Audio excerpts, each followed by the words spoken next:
In the Arrowverse, it's very rare for flashbacks to be the most compelling part of an episode, but that's exactly the case here in this very expository hour. Part of Therefore I Am is devoted to revealing the Thinker's backstory through flashbacks, while the other underwhelming half follows Barry as he tries to learn what the Once has known for weeks.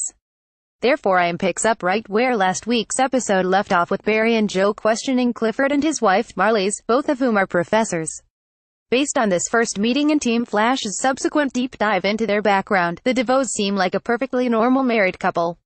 However, the episode's flashbacks reveal that's far from the case. If only Team Flash could break the fourth wall and see what we see. 4 years ago, Clifford was simply a history professor at Central City University who was passionate about enlightening young minds but was failing at it because his students were too distracted and uninterested. Marlies shared his passion. Clifford figured he couldn't implement his ideas about teaching because his mind was too small, so he designed the thinking cap, which would grant him access to his brain's unlimited power. He asked his wife, a brilliant scientist and engineer in her own right, to build it.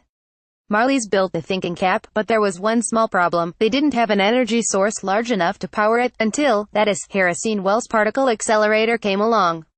On the night the accelerator was set to be turned on, Clifford stood outside of STAR Labs in the rain wearing the cap.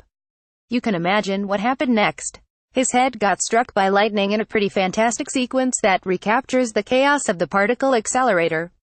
When he regained consciousness, he had achieved enlightenment and was the smartest man in the world, which was clear because he started listening to classical music.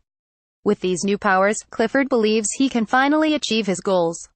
Unfortunately, his superintelligence comes with a side effect: his brain is sapping energy from his body, causing muscle degeneration and paralysis. Unlike most metas, he wants to use these gifts for good, but he can't because it's in him. This irony makes the Thinker different and possibly deadlier than the Flash's previous big bads, because he thinks what he's doing is actually good. At least, that's what the episode suggests.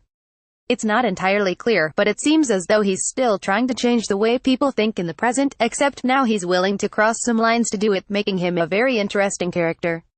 Unfortunately, Clifford is a million steps ahead of Barry, which means Barry spends most of this episode looking exceedingly paranoid to the rest of his friends. Even after Team Flash learns everything there is to know about Clifford, Barry remains certain that he's the guy both Savitar and Abracadabra warned him about. So he decides to take matters into his own hands. Next, the fastest man alive versus the fastest brain alive.